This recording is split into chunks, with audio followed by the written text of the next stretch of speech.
നിങ്ങൾ ഈ വീഡിയോ കണ്ടുകൊണ്ടിരിക്കുന്നത് ഒരു വഴിമുട്ടി നിൽക്കുന്ന അവസ്ഥയിലാണ്. നിങ്ങൾ ഒരു കുടുംബ തകർച്ചയിലാണ്. നിങ്ങളുടെ മക്കളുടെ ഭാവിയുമായി ബന്ധപ്പെട്ട് നിങ്ങൾ ആശങ്കയിലാണ്. നിങ്ങൾ എത്ര അധ്വാനിച്ചിട്ടും എത്ര നിങ്ങൾ സമ്പാദിച്ചിട്ടും ഒന്നും തികയാത്ത ഒരവസ്ഥയിലാണ്. ജീവിതം രണ്ടറ്റം കൂട്ടിമുട്ടിക്കാൻ പെടാപ്പാടുപെടുന്ന വ്യക്തിയാണോ? കുടുംബ സമാധാനത്തിന് വേണ്ടി രാപ്പകൽ ദൈവസന്നിധിയിൽ കണ്ണുനീർ ഒഴുക്കുന്ന ഒരു വ്യക്തിയാണോ? മക്കളുടെ ജീവിതം ഒന്ന് സെറ്റിലായി കണ്ടാൽ മതി, അവരൊന്ന് അനുഗ്രഹിക്കപ്പെട്ടാൽ മതി, അവർക്കൊരു നല്ല ജോലി കിട്ടിയാൽ മതി, അവരൊന്ന് രക്ഷപ്പെട്ടാൽ മതി, അവരുടെ ദുർശീലങ്ങളൊന്ന് മാറിക്കിട്ടിയാൽ മതി എന്നൊക്കെ പ്രാർത്ഥിക്കുന്ന ഒരു വ്യക്തിയാണോ? ഇത് ചെറിയൊരു വിഷയമല്ല.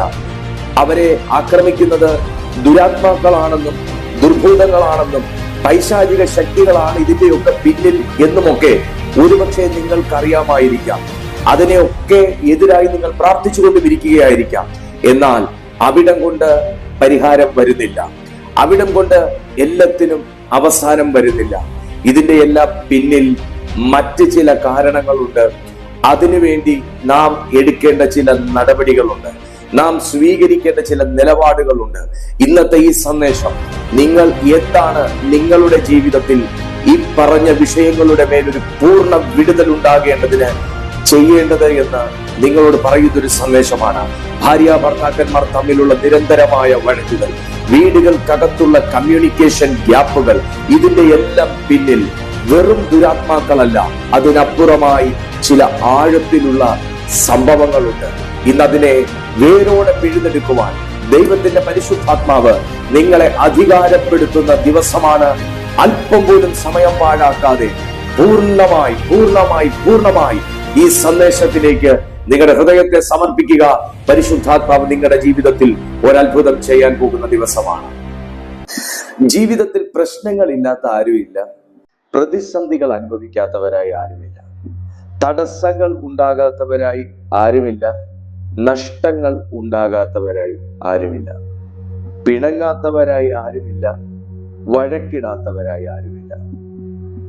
എന്നാൽ ഒരു മനുഷ്യായുസ് മുഴുവൻ തുടർച്ചകളായി തുടർ കഥകൾ പോലെ ഇങ്ങനെ തന്നെ സംഭവിച്ചു കൊണ്ടിരുന്നാൽ തുടർച്ചയായ നഷ്ടം, തുടർച്ചയായ വഴക്ക്, തുടർച്ചയായ പ്രതിസന്ധി, തുടർച്ചയായ കഷ്ടം ഇങ്ങനെ തന്നെ തുടർന്നുകൊണ്ടിരുന്നാൽ അത് സാധാരണമാകുന്ന ഒരവസ്ഥയല്ല.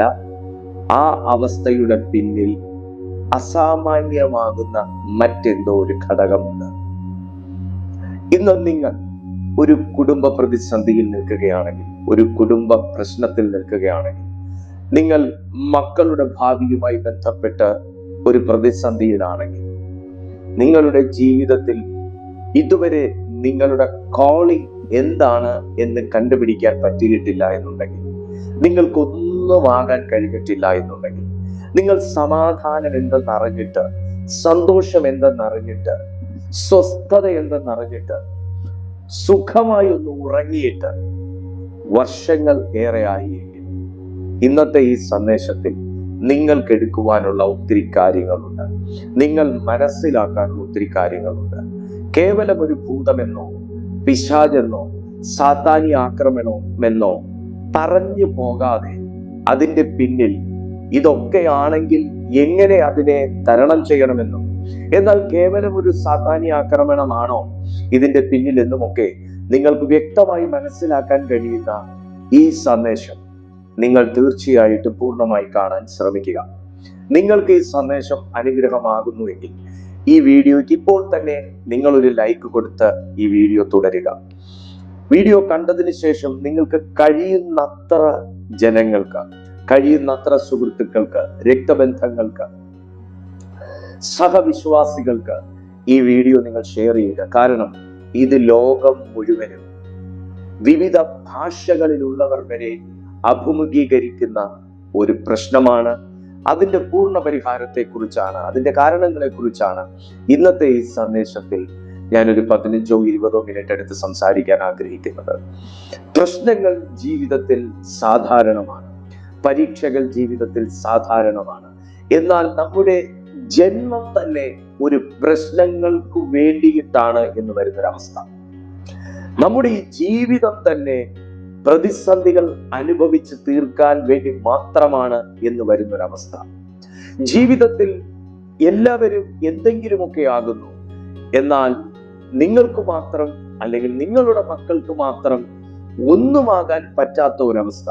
നിങ്ങൾക്ക് ചിന്തിക്കാൻ കഴിയുമോ അങ്ങനെ ഒരു അവസ്ഥയെ കുറിച്ച്? എന്നാൽ ഇയ്യോബിന്റെ പുസ്തകം പഠിക്കുമ്പോൾ 14-ാമത്തെ അധ്യായം അതിന്റെ 8ഉം 9ഉം വാക്യങ്ങൾ, ഇയ്യോബിന്റെ പുസ്തകം 14-ാമത്തെ അധ്യായം അതിന്റെ 8ഉം 9ഉം വാക്യത്തിൽ ഇങ്ങനെ പറയുന്നു. അതിന്റെ 7ഉം 8ഉം 9ഉം നമുക്ക് ചേർത്ത് വായിക്കാം. 7ഉം 8ഉം 9ഉം നമുക്ക് ചേർത്ത് വായിക്കാം. കഴിയുമെങ്കിൽ നിങ്ങൾ ഈ റെഫറൻസുകളൊന്ന് യൂട്യൂബിന്റെ കമന്റ് ബോക്സിൽ ഒന്ന് ഇടണമേ.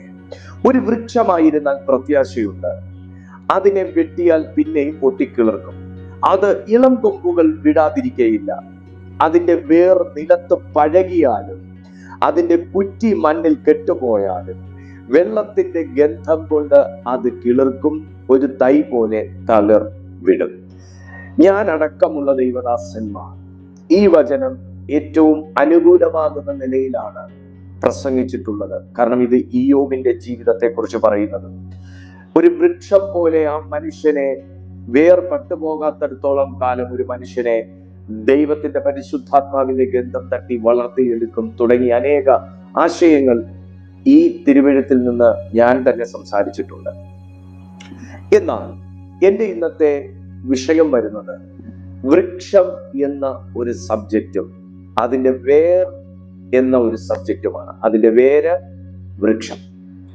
ദൈവമക്കളെ, ഞാൻ മുന്നേ ആരംഭത്തിൽ പറഞ്ഞ വിഷയങ്ങളുടെ പിന്നിൽ നിരന്തരമായ കുടുംബ വഴക്ക്, ഭാര്യ ഭർത്താക്കന്മാർ തമ്മിലുള്ള പ്രശ്നം, മക്കളും അപ്പനും തമ്മിലുള്ള പ്രശ്നം, നിരന്തരമായ രോഗം, വീട്ടിൽ കൊണ്ടുവെക്കുന്ന വസ്തുക്കൾ കാണാൻ ഇല്ലാത്ത അവസ്ഥകൾ, എത്ര സമ്പാദിച്ചു കൊണ്ടുവന്നാലും വീടുകൾക്കകത്തത് നിലനിൽക്കാത്ത അവസ്ഥ, മക്കളുടെ ഭാവി അനിശ്ചിതത്വത്തിലാകുന്ന അവസ്ഥ, മക്കളെ എത്രത്തോളം പഠിപ്പിച്ചാലും അവർക്ക് ജോലി കിട്ടാത്ത ഒരവസ്ഥ, കിട്ടുന്ന ജോലി ഒരു 1, 2, 3 മാസം കഴിയുമ്പോൾ വിടേണ്ടി വരുന്ന ഒരവസ്ഥ, ജോലി ചെയ്താൽ ശമ്പളം കിട്ടാത്ത അവസ്ഥ, വിവാഹം നടക്കാത്ത അവസ്ഥ, നടന്നാൽ കുഞ്ഞുങ്ങളില്ലാത്ത അവസ്ഥ, ആത്മീയ തകർച്ച, ആരോഗ്യം ക്ഷയിക്കുന്ന അവസ്ഥ, കയ്യിലുള്ളതെല്ലാം നഷ്ടപ്പെട്ടു പോകുന്ന അവസ്ഥ തുടങ്ങി ഇങ്ങനെയുള്ള വിഷയങ്ങളുടെ പിന്നിൽ ഒരു സാത്താനീയമാകുന്ന ആക്രമണം എന്നതിലുപരി അവിടെ സാത്താൻ കൊണ്ട് നട്ട ഒരു വൃക്ഷത്തിന്റെ വേര് ഏറ്റവും ആഴെ കിടക്കുകയാണ്. നിങ്ങൾ ഒരു കാട് വെട്ടാൻ ഇറങ്ങിക്കഴിഞ്ഞാൽ നിങ്ങൾ അതിന്റെ ഉപരിതലം വെച്ച് അതിന്റെ തണ്ട് വെച്ച് വെട്ടി വെട്ടി വെട്ടി മാറ്റും. നിങ്ങൾ ഒരു വൃക്ഷം വെട്ടാൻ ഇറങ്ങിക്കഴിഞ്ഞാൽ നിങ്ങൾ അതിന്റെ ചുവട് വെച്ച് വെട്ടി മാറ്റാനായിട്ട് ശ്രമിക്കും.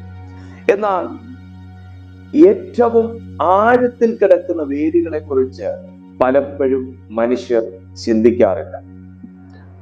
എന്നാൽ ഇന്നത്തെ ഈ മെസ്സേജിലൂടെ ഞാൻ ദൈവത്തിന്റെ ആത്മാവിൽ നിങ്ങളെ ശുശ്രൂഷിക്കുമ്പോൾ നിങ്ങളുടെ ജീവിതത്തിൽ നിങ്ങൾ ഇന്ന് ഫേസ് ചെയ്തുകൊണ്ടിരിക്കുന്ന വിഷയങ്ങളുടെ വേരുകളിലേക്കാണ് ഈ സന്ദേശം നിങ്ങളെ കൊണ്ടുപോകുന്നത്. വേരുകളിലേക്ക്. ഇയ്യോബിന്റെ പുസ്തകം തന്നെ പറയുന്നു, ഒരു വൃക്ഷം വെട്ടിയാൽ അത് പിന്നെയും പൊട്ടിക്കിളർക്കും. അതിന്റെ വേർ നിലത്ത് പഴകിയാലും അതിന്റെ കുറ്റി മണ്ണിൽ കെട്ടുപോയാലും വെള്ളത്തിന്റെ ഗന്ധം കൊണ്ട് അത് തളിർക്കും. വെള്ളത്തിന്റെ ഗന്ധം കൊണ്ട് തളിർക്കും. കുടുംബങ്ങളെ മാത്രം ഫോക്കസ് ചെയ്യുന്ന, കുടുംബങ്ങളെ മാത്രം ടാർഗറ്റ് ചെയ്യുന്ന ഒരു ഡിമോണിക് സ്പിരിറ്റ് ഉണ്ട്. ഒരു ഡിമോണിക് സ്പിരിറ്റ് ഉണ്ട്. മത്തായി എഴുതിയ സുവിശേഷം 15-ാമത്തെ അധ്യായം, മത്തായി എഴുതിയ സുവിശേഷം 15-ാമത്തെ അധ്യായം അതിന്റെ 13-ാമത്തെ വാക്യത്തിലേക്ക് ചെല്ലുമ്പോൾ നമുക്കിങ്ങനെ കാണാൻ പറ്റും, സ്വർഗസ്ഥനായ എന്റെ പിതാവ് നട്ടിട്ടല്ലാത്ത തൈയൊക്കെയും വേരോടെ പറഞ്ഞു പോകും. ശ്രദ്ധിച്ചു കേൾക്കണമേ. സ്വർഗസ്ഥനായ എന്റെ പിതാവ് നട്ടിട്ടല്ലാത്ത തൈയൊക്കെയും വേരോടെ പറഞ്ഞു പോകും. ദൈവം പ്ലേസ് ചെയ്യാത്തതെല്ലാം നാം നമ്മുടെ ജീവിതത്തിൽ നിന്ന് നീക്കം ചെയ്യുമ്പോൾ അതിന്റെ വേരോടെ എടുത്തു മാറ്റാൻ ദൈവത്തിന്റെ വചനം തന്നെ നമ്മെ ഉപദേശിക്കുകയാണ്. ദൈവമക്കളെ, ഏദനിൽ ദൈവം മനുഷ്യനെ ഏകനായിരിക്കുന്നത് നന്നല്ല എന്ന് കണ്ട് ആദമിന് തക്കതായ ഒരു തുണയായ ഹവ്വായെ ദൈവം തന്നെ ഒരുക്കി കൊടുത്തു. അവർക്ക് വേണ്ടുന്നതാണ് ദൈവം അവർക്ക് കൊടുത്തത്. അവർ തമ്മിൽ ഉള്ളതെല്ലാം ദൈവം അവരോട് എടുത്തുകൊള്ളാൻ പറഞ്ഞിട്ട് ഒന്ന് എടുക്കരുത് എന്ന് പറഞ്ഞു. ഒരു വൃക്ഷത്തിന്റെ ഫലം എടുക്കരുത് എന്ന് പറഞ്ഞു. അതവിടെ നിൽക്കട്ടെ. അവർക്ക് വേണ്ടുന്നതെല്ലാം ദൈവം അവർക്ക് നൽകി. അവർക്ക് വേണ്ടുന്നതെല്ലാം ദൈവം അവരെ ചൂണ്ടിക്കാണിച്ചു കൊടുത്തു. അവർക്ക് എടുക്കാവുന്നതെല്ലാം ദൈവം അവരെ പഠിപ്പിച്ചു. എന്നാൽ അതിന്റെ മധ്യത്തിൽ അവർക്ക് എടുത്തുകൂടാത്ത ഒന്നിനെ പഠിപ്പിക്കാൻ മാത്രമായി വന്ന ഒരുവനാണ് സാത്താൻ. പിന്നെ ശ്രദ്ധിച്ചു കേൾക്കണമേ, ആ ഏദനിൽ അവരെ ദൈവം എടുക്കാവുന്നതെല്ലാം ദൈവം അവരെ കൊണ്ട് ചെന്ന് കാണിച്ച് പഠിപ്പിച്ചു. എന്നാൽ എടുത്തുകൂടാത്ത ഒന്നിനെ പഠിപ്പിക്കാൻ വേണ്ടി മാത്രം വന്നവനാണ് സാത്താൻ. എന്നൊന്ന് ശ്രദ്ധിച്ചാലേ, നിങ്ങളുടെ വീട്ടിലേക്ക് ഒരു ദുഷ്ടാത്മാവ് പ്രവേശിക്കുന്നത് എല്ലാവരെയും കൂടെ ടാർഗറ്റ് ചെയ്തിട്ടല്ല. നിങ്ങളുടെ വീട്ടിലേക്ക് ഒരു പൈശാചിക വേര് വന്ന് പതിക്കുന്നത് എല്ലാവരെയും ടാർഗറ്റ് ചെയ്തിട്ടല്ല. നിങ്ങളുടെ വീട്ടിലുള്ള ഏതെങ്കിലും ഒരു ബലഹീനനെ നോക്കിയായിരിക്കും, ഏതെങ്കിലും ഒരു ഡോർ നോക്കിയായിരിക്കും, ഏതെങ്കിലും ഒരു ഓപ്പൺ ഡോർ നോക്കിയായിരിക്കും പൈശാചിക ആക്രമണങ്ങൾ, സാത്താനിക ശക്തികൾ, പാരമ്പര്യമാകുന്ന ശാപങ്ങൾ നിങ്ങളിലേക്ക് വരുന്നത് ഒരു വ്യക്തിയെ നോക്കിയിട്ടായിരിക്കും. നിങ്ങളൊന്ന് ശ്രദ്ധിക്കണമേ, ദൈവം എല്ലാം പഠിപ്പിച്ചു. എന്നാൽ സാത്താൻ ഒന്ന് മാത്രം പറയാൻ വേണ്ടിയിട്ടാണ് ആ ഏദനിലേക്ക് വന്നത്. ഒരു ദൈവികമല്ലാത്ത കാര്യം നമ്മുടെ ജീവിതത്തിൽ നിന്ന് എടുത്തു കളയുമ്പോൾ അത് വേരോടുകൂടെ എടുത്തു കളയണം എന്ന് ദൈവത്തിന്റെ വചനം നമ്മെ പഠിപ്പിക്കുന്നു. നിങ്ങളുടെ വീട്ടിൽ ഒരു സാത്താനിക വേരുണ്ട് എന്നുള്ളതിന്റെ അടയാളങ്ങൾ എന്താണ് എന്ന് പറഞ്ഞതിന് ശേഷം ഇതിന്റെ വേര് എങ്ങനെ പറിച്ചെടുക്കണം എന്ന് ഞാൻ നിങ്ങളോട് പറയാം. എന്താണ് ഒരു വ്യക്തിയുടെ വീട്ടിൽ പൈശാചിക ആക്രമണം എന്നതിനേക്കാൾ അപ്പുറമായി പൈശാചികമാകുന്ന വേരുകൾ നിങ്ങളുടെ ജീവിതത്തിൽ ഉണ്ടോ എന്നുള്ളതിന്റെ അർത്ഥം ഞാൻ തുടക്കത്തിൽ പറഞ്ഞു കഴിഞ്ഞു.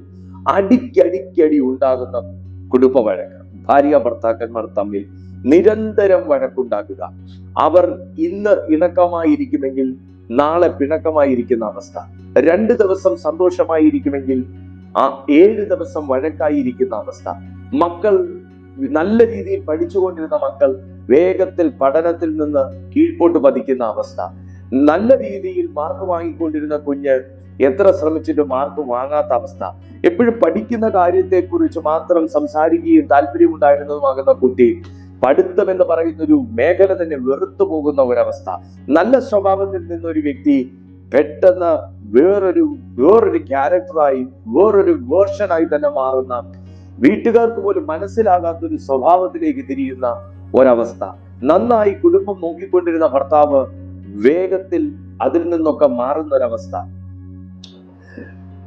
കുടുംബസ്ഥനായി ജീവിച്ചുകൊണ്ടിരുന്ന വ്യക്തിക്ക് മറ്റ് പരസ്ത്രീകളുമായി ബന്ധമുണ്ട് എന്ന് വാർത്തകൾ അറിയുന്ന അവസ്ഥ, ആ മനുഷ്യൻ പോലും അറിയാതെ ആ മനുഷ്യനെ മറ്റൊരു വ്യക്തിത്വമായി മാറ്റുന്ന ഒരവസ്ഥ, പ്രതീക്ഷയോടുകൂടി അന്യനാട്ടിൽ ജോലി കിട്ടി എന്ന് പറഞ്ഞു പോകുന്നു, അവിടെ ചെല്ലുമ്പോൾ അത് പ്രവേശിക്കാൻ സാധ്യമല്ല എന്നറിയുന്ന ഒരവസ്ഥ. അങ്ങനെ തുടർച്ചയായ നഷ്ടങ്ങൾ, തുടർച്ചയായ കഷ്ടങ്ങൾ, തുടർച്ചയായ അപകടങ്ങൾ, തുടർച്ചയായ മരണപരമ്പരകൾ, തുടർച്ചയാകുന്ന ദുഃഖത്തിന്റെയും സഹനത്തിന്റെയും മാത്രം അവസ്ഥകൾ ആഞ്ഞു വീശുന്ന ഒരു കുടുംബത്തിലെ അംഗമാണ് നിങ്ങളെങ്കിൽ ഞാൻ നിങ്ങളോട് പറയുന്നു, നിങ്ങളുടെ വീട്ടിൽ ഒരു പൈശാചിക ആക്രമണം എന്നതിനേക്കാൾ ഉപരി പൈശാചികമായി സ്ഥിതി ചെയ്യുന്ന വേരുകൾ നിങ്ങളുടെ കുടുംബത്തിൽ ഉണ്ട്. ഇത് പലപ്പോഴും പ്രശ്നങ്ങളല്ല, ഇത് ഒരു ആത്മീയ വേരിന്റെ ഫലങ്ങളാണ്. ആത്മീയ വേരിന്റെ ഫലങ്ങളാണ് ഞാൻ ഈ പറഞ്ഞത് മാത്രമല്ല, ഒരു മനുഷ്യന്റെ ജീവിതത്തിൽ എടുക്കാൻ പറ്റാത്ത അത്രയും ഭാരങ്ങൾ അടിക്കടി വരുന്നുണ്ടെങ്കിൽ ആ വിഷയങ്ങളുടെ എല്ലാം പിന്നിൽ ഇതുപോലുള്ള ആക്രമണങ്ങൾ, ഇതുപോലുള്ള വേരിന്റെ ഫലങ്ങൾ അവരുടെ ജീവിതത്തിൽ ആഞ്ഞടിച്ചുകൊണ്ടിരിക്കും. അതിൽ ഒന്നാമത്തെ കാര്യമാണ് പിതാക്കന്മാരുടെ പാപങ്ങൾ. ലേവ്യരുടെ പുസ്തകം അതിന്റെ 26-ാമത്തെ അധ്യായത്തിലേക്ക് നാം പോകുമ്പോൾ 39ഉം 40ഉം വാക്യങ്ങൾ വായിച്ചാൽ ഇങ്ങനെ കാണാം: നിങ്ങളിൽ ശേഷിച്ചിരിക്കുന്നവർ ശത്രുക്കളുടെ ദേശത്ത് വെച്ച് തങ്ങളുടെ അകൃത്യങ്ങളാൽ ക്ഷയിച്ചു പോകും. തങ്ങളുടെ പിതാക്കന്മാരുടെ അകൃത്യങ്ങളാലും അവർ അവരോടുകൂടെ ക്ഷയിച്ചു പോകും. അവർ തങ്ങളുടെ അകൃത്യവും തങ്ങളുടെ പിതാക്കന്മാരുടെ അകൃത്യവും അവർ എന്നോട് ദ്രോഹിച്ച ദ്രോഹവും അവർ എനിക്ക് വിരോധമായി നടന്നിരിക്കൊണ്ട് ഞാനും അവർക്ക് വിരോധമായി നടന്നു. അവരുടെ ശത്രുക്കളുടെ ദേശത്ത് വരുത്തിയത് ഏറ്റുപറയുകയും അവരുടെ പരിച്ഛേദനയില്ലാത്ത ഹൃദയം അപ്പോൾ താഴുകയും അവർ തങ്ങളുടെ അകൃത്യത്തിനുള്ള ശിക്ഷ അനുഭവിക്കുകയും ചെയ്താൽ എന്ന് ഒരു വാക്യം അവിടെ കാണാം. ശ്രദ്ധിച്ചാട്ടെ, ഞാൻ ഈ വാക്യം വായിച്ച മറ്റൊന്നുമല്ല, ഞാനും നിങ്ങളും ഇന്ന് വരെ പ്രാർത്ഥിച്ചിട്ടുണ്ട്. അന്നേരം നമ്മൾ നമ്മുടെ തെറ്റുകൾ ഏറ്റുപറയാറുണ്ട്. ശരിയല്ലേ? കർത്താവേ, ഞാൻ എൻ്റെ ജീവിതത്തിൽ വാക്കുകൊണ്ടും ചിന്ത കൊണ്ടും പ്രവൃത്തി കൊണ്ടും ചെയ്ത പാപങ്ങൾ എന്നോട് ക്ഷമിക്കണം, നമ്മളെല്ലാവരും പറഞ്ഞിട്ടുണ്ട്. എന്നാൽ നിങ്ങളിൽ എത്ര പേർ പ്രാർത്ഥിച്ചിട്ടുണ്ട്, എൻ്റെ പിതാക്കന്മാർ ചെയ്ത അകൃത്യം കൂടെ എന്നോട് പൊറുക്കണമേ? നിങ്ങളുടെ കുടുംബത്തിൽ പൂർവിക ശാപം, പിതാക്കന്മാരുടെ ശാപം നിലനിന്ന് കഴിഞ്ഞാൽ, പിതാക്കന്മാരുടെ അകൃത്യങ്ങൾ, പിതാക്കന്മാരുടെ പാപങ്ങൾ ഹേതുവായി തലമുറകളിലേക്ക് ട്രാൻസ്ഫർ ചെയ്യപ്പെട്ട കേഴ്സുകൾ നിന്ന് കഴിഞ്ഞാൽ ഇങ്ങനെയുള്ള പ്രതിസന്ധികൾ നമ്മുടെ ജീവിതത്തിൽ വരാനുള്ള സാധ്യതയുണ്ട്. വിശുദ്ധ ബൈബിൾ തന്നെയാണ് അത് പറയുന്നത്. അവരുടെ പിതാക്കന്മാരുടെ പാപവും ഏറ്റുപറഞ്ഞാൽ, അവരുടെ ഹൃദയത്തിന് പരിച്ഛേദന വന്നാൽ. അപ്പൊ നോക്കിക്കേ, നമുക്ക് പ്രാരംഭത്തിൽ തന്നെ നമുക്ക് അവിടെ നോട്ട് ചെയ്യാൻ കഴിയും: എൻ്റെ പിതാക്കന്മാരുടെ അകൃത്യങ്ങൾ എൻ്റെ മേൽ നിന്നും ക്ഷമിക്കണമേ പൊന്നു കർത്താവേ, എൻ്റെ ജീവിതത്തിൽ നിന്ന് നീങ്ങിപ്പോകട്ടെ. ഒന്ന് കമന്റ് ചെയ്തേ: എൻ്റെ പിതാക്കന്മാർ ചെയ്ത പാപത്തിന്റെയും അകൃത്യത്തിന്റെയും അനന്തരഫലങ്ങൾ എന്നിൽ നിന്നും, എൻ്റെ തലമുറകളിൽ നിന്നും, എൻ്റെ കുടുംബത്തിൽ നിന്നും യേശുവിന്റെ നാമത്തിൽ നീങ്ങിപ്പോകട്ടെ. അപ്പോൾ ഇന്ന് മുതൽ നിങ്ങൾ പ്രാർത്ഥിക്കണം: പിതാക്കന്മാരുടെ അകൃത്യങ്ങൾ, പിതാക്കന്മാരുടെ പാപങ്ങൾ ഞാൻ സമ്മതിക്കുന്ന ദൈവമേ, അതിന്റെ അനന്തരഫലങ്ങൾ ഞങ്ങൾ ഇന്നു മുതൽ അനുഭവിക്കാതെ ഞങ്ങളിൽ നിന്ന് യേശുവിന്റെ നാമത്തിൽ തുടച്ചു നീക്കണമേ. നമ്മുടെ സ്വന്തം പാപം മാത്രമല്ല, പിതാക്കന്മാരുടെ പാപവും ദൈവസന്നിധിയിൽ ഏറ്റുപറയണമെന്ന് ദൈവത്തിന്റെ വചനം പഠിപ്പിക്കുന്നു. രണ്ടാമത്തെ കാര്യം, ഇങ്ങനെയുള്ള പ്രശ്നങ്ങൾ, പിതാക്കന്മാരുടെ പാപം എന്ന് പറയുമ്പോൾ, നമ്മുടെ പൂർവ്വ പിതാക്കന്മാർ ഭയങ്കരമായ മദ്യപാനികളായിരുന്നെങ്കിൽ, അവർ പരസ്ത്രീ ബന്ധമുണ്ടെങ്കിൽ, അവരിൽ മോഷണ സ്വഭാവം ഉണ്ടെങ്കിൽ, അവർ ദൈവഹിതമല്ലാത്ത ജീവിതം നയിച്ചവരാണെങ്കിൽ, അവരിൽ മറ്റെന്തെങ്കിലും പാപ സ്വഭാവങ്ങൾ ഉണ്ടെങ്കിൽ, മറ്റെന്തെങ്കിലും ഭൂമി തട്ടിയെടുക്കുക, പാപങ്ങളുടെ ജോലിക്കാരുടെ ശമ്പളം പിടിച്ചു വെക്കുക തുടങ്ങിയ സ്വഭാവങ്ങളൊക്കെ അവരിൽ നിലനിന്നെങ്കിൽ നിശ്ചയമായിട്ടും അവരുടെ മേൽ ഒരു വലിയ അളവിലുള്ള അകൃത്യം കൊണ്ട് ആ അകൃത്യ ഭാരം, അതിന്റെ അനന്തര ഫലങ്ങൾ, ആ പാപത്തിന്റെ ഫലങ്ങൾ തലമുറകളിലേക്ക് ട്രാൻസ്ഫർ ആകാം. അതുകൊണ്ട് തന്നെ ഈ തലമുറയിൽ ഉള്ള വ്യക്തികൾക്കും അതേ സ്വഭാവ പരമ്പര അവരുടെ ജീവിതത്തിൽ അവരിൽ വന്നു ചേരാനുള്ള സാധ്യതകളുണ്ട്. എന്നാൽ ഏറ്റു പറഞ്ഞാൽ അത് പൂർണ്ണമായി ദൈവം നമ്മുടെ ജീവിതത്തിൽ നിന്ന് മാറ്റാം. രണ്ടാമത്തെ കാര്യം, കുടുംബങ്ങളിൽ നാം ശപിക്കപ്പെട്ട ശാപം വന്ന വസ്തുക്കൾ നമ്മുടെ കുടുംബങ്ങളിൽ വെച്ചിട്ടുണ്ടെങ്കിൽ നമ്മുടെ വീട്ടിനകത്ത് പൈശാചിക വേദികൾ ഇരിക്കും. ദൈവഹിതമില്ലാത്ത വസ്തുക്കൾ, ദൈവഹിതമില്ലാത്ത ഫോട്ടോസ്, ദൈവഹിതമല്ലാത്ത വിഗ്രഹങ്ങൾ, ദൈവഹിതമല്ലാത്ത അലങ്കാര വസ്തുക്കൾ ഒക്കെ നമ്മുടെ വീട്ടുകൾക്കകത്ത് വെച്ചിട്ടുണ്ടെങ്കിൽ, മോഷ്ടിച്ച വസ്തുക്കൾ നമ്മുടെ വീട്ടിൽ വെച്ചിട്ടുണ്ടെങ്കിൽ, ഇതെല്ലാം നമ്മുടെ ജീവിതത്തിൽ വലിയ ദോഷങ്ങൾ വരുന്നതിന് കാരണമായി തീരും. യോശുവയുടെ പുസ്തകം 7-ാമത്തെ അധ്യായം അതിന്റെ 11-ാമത്തെ വാക്യത്തിലേക്ക് നിങ്ങളൊന്ന് നോക്കുമ്പോൾ ഇങ്ങനെ അവിടെ കാണാൻ പറ്റും: ഇസ്രായേൽ പാപം ചെയ്തിരിക്കുന്നു, ഞാൻ അവരോട് കൽപ്പിച്ചിട്ടുള്ള എന്റെ നിയമം അവർ ലംഘിച്ചിരിക്കുന്നു. അവർ മോഷ്ടിച്ച് മറവ് ചെയ്ത് തങ്ങളുടെ സാമാനങ്ങൾക്കിടയിൽ അത് വെച്ചിരിക്കുന്നു. ആരാണ്? ആഖാൻ എന്ന് പറയുന്ന മനുഷ്യൻ ദൈവഹിതമല്ലാത്ത വസ്തുക്കൾ മോഷ്ടിച്ച് അവന്റെ വീട്ടു സാധനങ്ങൾക്കിടയിൽ അവൻ ഒളിപ്പിച്ചു വെച്ചത് ദൈവം കണ്ടു. നോക്കിയേ, നമ്മുടെ കൈകളിൽ ഇരിക്കുന്ന ധനം ന്യായമായിട്ടുള്ള ധനമായിരിക്കണം. നമ്മുടെ കൈകളിൽ നാം ഉപയോഗിക്കുന്ന വസ്തുക്കൾ ന്യായമായിട്ടുള്ളതായിരിക്കണം. നമ്മുടെ വീടുകളിൽ സൂക്ഷിച്ചിരിക്കുന്ന വസ്തുക്കൾ ന്യായമായിട്ടുള്ളതായിരിക്കണം. നമ്മുടെ ജീവിതം തന്നെ നീതിയോടുകൂടിയുള്ളതായിരിക്കണം. ദൈവത്തിന് കൊടുക്കാനുള്ള നന്മകൾ, അത് സമ്പത്താണെങ്കിലും സമയമാണെങ്കിലും നാം പിടിച്ചു വെച്ചിട്ടുണ്ടെങ്കിൽ നാം ബ്ലെസ്സഡ് ആകുകയില്ല, പകരം നാം കേഴ്സ്ഡ് ആയിക്കൊണ്ടിരിക്കും. മോഷ്ടിച്ചു എന്നാണ് പറയുന്നത്. ദൈവത്തിന് കൊടുക്കാനുള്ള ടൈത്ത്, ദൈവത്തിന് കൊടുക്കാനുള്ള ദശാംശം, ഓഫറിങ്, ദൈവത്തിന് കൊടുക്കാനുള്ള സമയം, ദൈവത്തിന് കൊടുക്കാനുള്ള സ്നേഹം, ദൈവസന്നിധിയിൽ നാം സ്പെൻഡ് ചെയ്യേണ്ടതിനെ നാം മറവ് ചെയ്തു വെച്ചാൽ, ദൈവം സ്നേഹിക്കുന്ന മനുഷ്യർക്കുള്ളതിനെ നാം പിടിച്ചു വെച്ചാൽ, ലോകത്തിൽ അധ്വാനിക്കുന്ന മക്കൾക്കുള്ള അംശത്തെ നാം പിടിച്ചു വെച്ചാൽ, നാം സാമ്പത്തികമായി പ്രോസ്പർ ആകുകയില്ല, മറ്റെല്ലാ രീതിയിലും നാം പ്രോസ്പർ ആകുകയില്ല. ആ ശാപം നമ്മുടെ വീട്ടിലിരിക്കും. ആ പൈസ കൊണ്ട് നമ്മൾ എന്തെങ്കിലും വാങ്ങി വീട്ടിൽ വെച്ചാൽ അതൊരു പൈശാചിക അവകാശ വസ്തുവായി അത് മാറുന്നു. അങ്ങനെ നിങ്ങളുടെ വീടുകൾക്കകത്ത് ദൈവഹിതമില്ലാത്ത വസ്തുക്കൾ എന്തെങ്കിലും ഉണ്ടെങ്കിൽ, ദൈവഹിതമല്ലാത്ത ഫോട്ടോസ്, ദൈവഹിതമല്ലാത്ത വസ്തുക്കൾ, ദൈവഹിതമല്ലാത്ത അലങ്കാര വസ്തുക്കൾ, ദൈവഹിതമല്ലാത്ത വിഗ്രഹങ്ങൾ, അങ്ങനെ എന്തെങ്കിലും, ബൈബിൾ അരുത് എന്ന് പറയുന്നത്, ഞാൻ എങ്ങനെയാണ് പറയുന്നത്, ബൈബിൾ അരുത് എന്ന് പറയുന്നത് എന്തെങ്കിലും നിങ്ങളുടെ വീടുകളിൽ നിങ്ങൾ സൂക്ഷിച്ചിട്ടുണ്ടെങ്കിൽ അതൊരു ഓപ്പൺ ഗേറ്റ് ആണ്. അത് നിങ്ങളുടെ വീടിനകത്ത് ഒരു തുറക്കപ്പെട്ട ആത്മീയ വാതിലാണ്. ആ ആത്മീയ വാതിലിലൂടെ സാത്താനാണ് നിങ്ങളുടെ കുടുംബത്തിനകത്ത് പ്രവേശിക്കുന്നത്. ഉൽപ്പത്തി പുസ്തകം 4-ാമത്തെ അധ്യായം 10-ാമത്തെ വാക്യത്തിൽ അടുത്തൊരു കാര്യം പറയുന്നത്, കുടുംബത്തിനകത്ത് ഇത്തരത്തിലുള്ള പ്രശ്നങ്ങൾ ആവർത്തിച്ചുണ്ടാകാനുള്ള കാരണങ്ങൾ പറയുന്നത്, ഉൽപ്പത്തി പുസ്തകം 4-ാമത്തെ അധ്യായം 10-ാമത്തെ വാക്യം, അതിനവൻ അരുളി ചെയ്തത്, നീ എന്ത് ചെയ്തു? നിന്റെ അനുജന്റെ രക്തത്തിന്റെ ശബ്ദം ഭൂമിയിൽ നിന്ന് എന്നോട് നിലവിളിക്കുന്നു.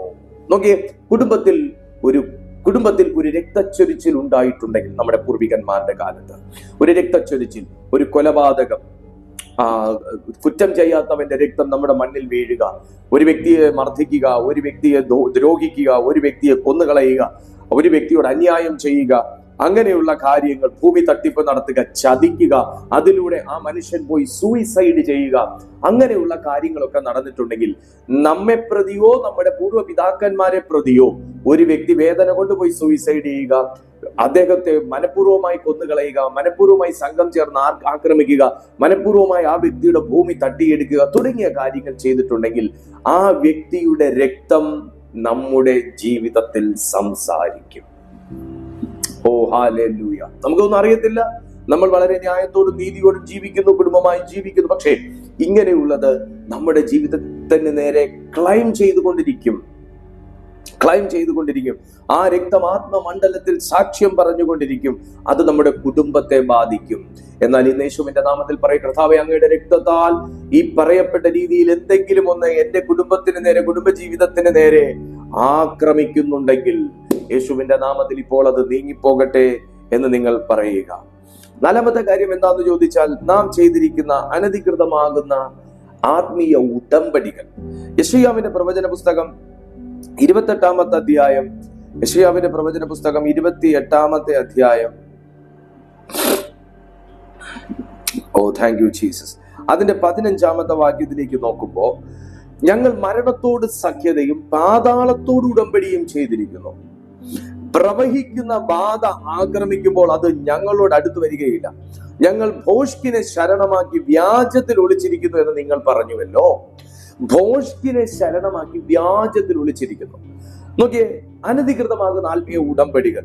ചിലർ പറയും, നിങ്ങൾ അവിടെ പോയാൽ നിങ്ങൾക്ക് ഭയങ്കര അനുഗ്രഹമാണ്, നിങ്ങൾ ആ സ്ഥലത്ത് പോയി ഈ കർമ്മം ചെയ്താൽ നിങ്ങൾക്ക് ഭയങ്കര സമാധാനം, അവിടെ പോയി ഇതിങ്ങനെ നേർച്ച കിട്ടി കഴിഞ്ഞാൽ നിങ്ങൾക്ക് ഇതാണ്, അവിടെ പോയി ഇങ്ങനെ ഉടമ്പടി ചെയ്ത് കഴിഞ്ഞാൽ നിങ്ങൾക്കൊരു അനുഗ്രഹം. നോക്കൂ, ഇതൊക്കെ സാത്താനീയമാകുന്ന ഉടമ്പടികളാണ്.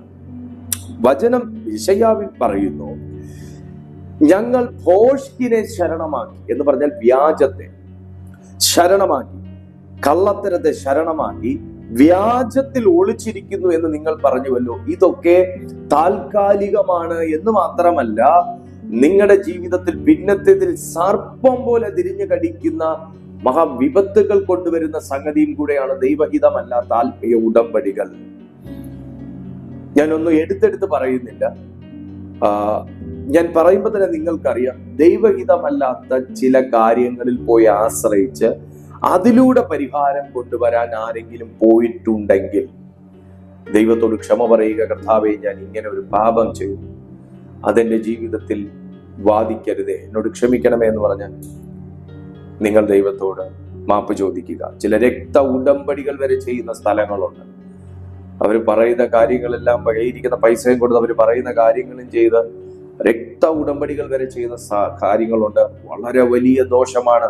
കാരണം നമുക്ക് വേണ്ടി രക്തം ഒരുവൻ കൊടുത്തു കഴിഞ്ഞു. അതിലും വലിയ രക്തം പിന്നെ ഇനിയില്ല, ഇനി മേലാലും വരാനില്ല, ഇതിനു മുന്നേ ഉണ്ടായിട്ടുമില്ല. ആ യേശുവിന്റെ രക്തത്തിലാണ് നമ്മെ ദൈവം വീണ്ടെടുത്തിരിക്കുന്നത്. ആ ഉടമ്പടിയെ ലംഘിച്ച് മറ്റുടമ്പടികൾ ചെയ്തിട്ടുണ്ടെങ്കിൽ സാത്താന് ഭയങ്കര വലിയ അവകാശമാണ് ദൈവസന്നിധിയിൽ അത് ഏറ്റുപറയുക. അഞ്ചാമത്തെ കാര്യം, നമ്മുടെ കുടുംബജീവിതത്തെ തകർക്കുന്ന, നമ്മുടെ ഭാവിയെ തകർക്കുന്ന, തലമുറകളെ നശിപ്പിച്ച് കളയുന്ന, നമ്മുടെ ജീവിതം തന്നെ വലിയ തകർച്ചയിലാക്കി കളയുന്ന മറ്റൊന്നാണ് വാക്കുകളുടെ ശാപം. വാക്കുകളുടെ ശാപം. ശമൂവേലിന്റെ 2-ാമത്തെ പുസ്തകം 16-ാമത്തെ അധ്യായം. ശമൂവേലിന്റെ 2-ാമത്തെ പുസ്തകം 16-ാമത്തെ അധ്യായം അതിലെ 5 മുതൽ 8 വരെയുള്ള വാക്യങ്ങൾ നോക്കുമ്പോൾ, ദാവീദ് രാജാവ് ബഹൂരീമിൽ എത്തിയപ്പോൾ ശൗലിന്റെ കുലത്തിൽ ഗേരയുടെ മകൻ ശിമയി എന്ന് പേരുള്ള ഒരുത്തൻ അവിടെ നിന്ന് പുറപ്പെട്ട് ശപിച്ചും കൊണ്ടുവരുന്നത് കണ്ടു. അവൻ ദാവീദിനെയും രാജഭൃത്യന്മാരെയും ഒക്കെയും കല്ലുവാരി എറിഞ്ഞു. ജനവും വീരന്മാരും എല്ലാം ഇടത്തും വലത്തുമായി നടക്കുകയായിരുന്നു. ശിമയി ശപിച്ചുകൊണ്ട് ഇവണ്ണം പറഞ്ഞു, രക്തപാതക, നീജ, പോ പോ, ശൗൽ ഗൃഹത്തിന്റെ രക്തം യഹോവ നിന്റെ മേൽ വരുത്തിയിരിക്കുന്നു. അവന് പകരമല്ലോ നീ രാജാവായത്. യഹോവ രാജ്യത്വം നിന്റെ മകനായ അബ്ശാലോമിന്റെ കയ്യിൽ ഏൽപ്പിച്ചിരിക്കുന്നു. നീ രക്തപാതകനായിരിക്കാൽ ഇപ്പോൾ ഇതാ നിന്റെ ദോഷത്തിന്റെ ഫലം നിനക്ക് വന്ന് ഭവിച്ചിരിക്കുന്നു. നിനക്ക് വന്ന് ഭവിച്ചിരിക്കുന്നു. നിനക്ക് വന്ന് ഭവിച്ചിരിക്കുന്നു. ബൈബിളിൽ നമ്മൾ കാണുന്ന ആത്മീയ വാക്കുകൾക്ക് ശാപത്തിന് ഭയങ്കര ശക്തിയുണ്ട്. ശാപത്തിന് അതിന്റെ പ്രവൃത്തികളുണ്ട്. നിങ്ങളൊരു കാര്യം മനസ്സിലാക്കുക, മാതാപിതാക്കന്മാർ മക്കളെ പറയുന്ന വാക്കുകൾ അത് അപ്പോഴത്തെ വേദനയ്ക്കാണ് പറയുന്നതെങ്കിൽ പോലും അത് ശാപമായി തലമുറകളുടെ മേൽ കടക്കും. മക്കൾ തിരിച്ചു മാതാപിതാക്കന്മാരെ പറയുന്ന വാക്കുകൾ അപ്പോഴത്തെ ഒരു ഇമോഷന്റെ പുറത്താണ് പറയുന്നതെങ്കിലും ആ വാക്കുകൾ കിടക്കും. എന്തുകൊണ്ട് കിടക്കുന്നു എന്ന് ചോദിച്ചാൽ, ഞാൻ ഇന്നലത്തെ മെസ്സേജിൽ പറഞ്ഞതുപോലെ നാം ഈ ഭൂമിയിൽ പഠിച്ചിരിക്കുന്നതാണ് 1+1=2. എന്നാൽ ആത്മീയ ലോകത്തിലെ കണക്കനുസരിച്ചും കർത്താവിന്റെ തിരുവെഴുത്തനുസരിച്ചും നാം വായിക്കുന്ന ഇങ്ങനെയാണ്, മേലാൽ ഇവർ രണ്ടല്ല, ഇവർ ഒരു ദേഹം അത്രേ. ആകയാൽ മനുഷ്യൻ യോജിപ്പിച്ചതിനെ, ദൈവം യോജിപ്പിച്ചതിനെ മനുഷ്യൻ വേർപിരിക്കരുത്. ദൈവവചനത്തിന്റെ കണക്കനുസരിച്ച് 1+1=1 ആണ്. മേലാൽ രണ്ടല്ല, ഒന്നത്രേ. 1+1=1. അത് ദൈവവചനത്തിന്റെ കണക്ക്. ഈ ഒരു മനുഷ്യൻ ദൈവവചന പ്രകാരം ഒരുവൻ 1000 പേരെയും ഇരുവർ 10,000 പേരെയും നേടും എന്ന് തിരുവെഴുത്തിനകത്ത് എഴുതി വെച്ചിരിക്കുമ്പോൾ, നിങ്ങൾ എന്ന ഒരു വ്യക്തിയെ ഒരു ശാപം കൊണ്ടോ ഒരു കാറ്റുകൊണ്ടോ എങ്കിൽ പോലും നിങ്ങളെ തകർത്ത് കളയാൻ കഴിഞ്ഞാൽ, നിങ്ങൾ എന്ന വ്യക്തിയിലൂടെ ഉത്പാദിപ്പിക്കപ്പെടാൻ പോകുന്ന ദൈവപ്രവർത്തികൾ, നിങ്ങൾ എന്ന വ്യക്തിയിലൂടെ സംഭവിക്കാൻ പോകുന്ന വലിയ ഉണർവുകൾ, നിങ്ങൾ എന്ന വ്യക്തിയിലൂടെ നടക്കാൻ പോകുന്ന വലിയ മാറ്റങ്ങൾ, ഇതൊക്കെ സാത്താന് തടയുവാൻ കഴിയും.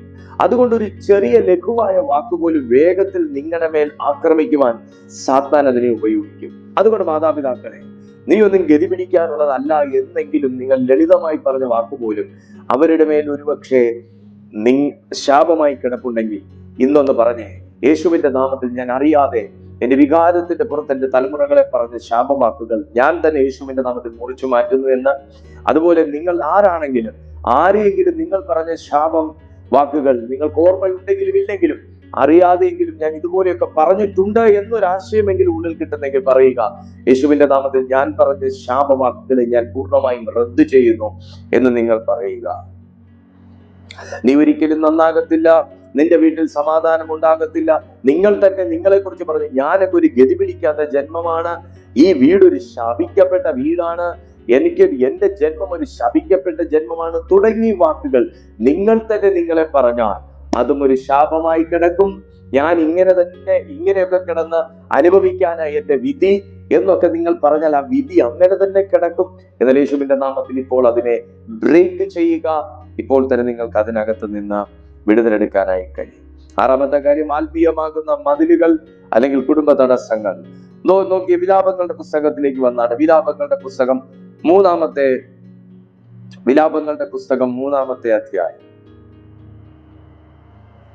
അതിന് 3-ാമത്തെ അധ്യായം 7 മുതൽ 9 വരെയുള്ള വാക്യങ്ങൾ നോക്കിയേ.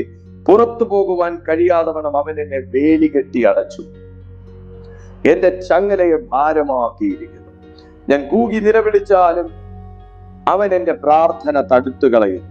വെട്ടുകല്ലുകൊണ്ട് അവൻ എന്റെ വഴി അടച്ചു, എന്റെ പാതകളെ വികടമാക്കിയിരിക്കുന്നു.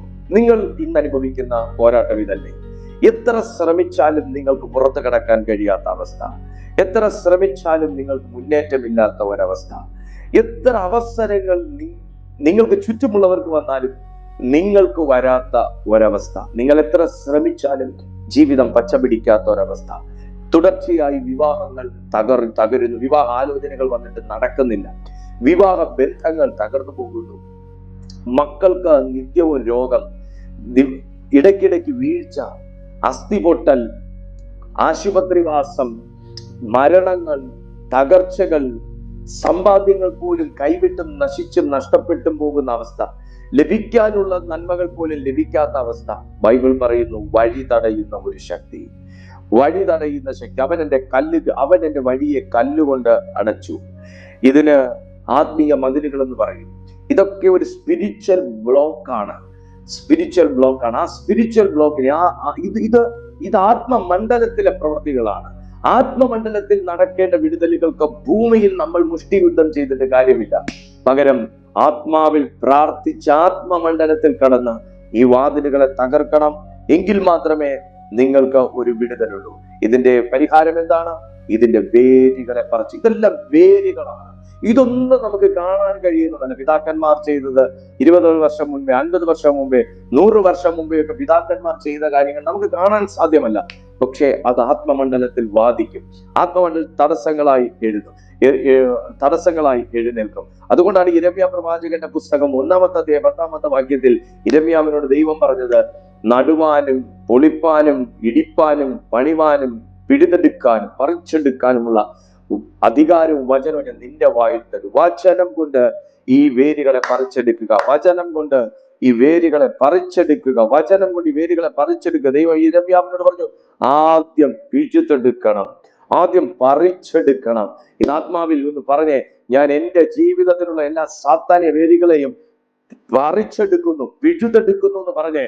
എന്ന് ടൈപ്പ് ചെയ്ത്, ഞാൻ എന്റെ ജീവിതത്തിന് നേരെയുള്ള എല്ലാ ആത്മീയ വേരുകളെയും പൈശാചിക വേരുകളെയും, എന്നെ ഗതിപിടിക്കാൻ സമ്മതിക്കാത്ത, മുന്നേറാൻ സമ്മതിക്കാത്ത, വളരാൻ സമ്മതിക്കാത്ത, ഞാൻ അനുഭവിച്ച അതേ ദോഷം എന്റെ മക്കളും അനുഭവിക്കണമെന്ന് വാദിക്കുന്ന പാരമ്പര്യ ശാപങ്ങൾ, ജനറേഷണൽ കേഴ്സസ്, ആ അശുദ്ധാത്മാവിന്റെ പ്രവേശനങ്ങൾ, വേരുകൾ ഞാൻ യേശുവിന്റെ നാമത്തിൽ പിഴുതെടുക്കുന്നു എന്നൊന്ന് പറഞ്ഞേ. ഒന്ന് ടൈപ്പ് ചെയ്ത, ഞാൻ സാത്താന്യ വേരുകളെ പിഴുതെടുക്കുന്നു. ഒന്ന് ടൈപ്പ് ചെയ്താട്ടെ, ഞാൻ സാത്താന്യ വേരുകളെ പിഴുതെടുക്കുന്നു, സാത്താന്യ വേരുകളെ പിഴുതെടുക്കുന്നു.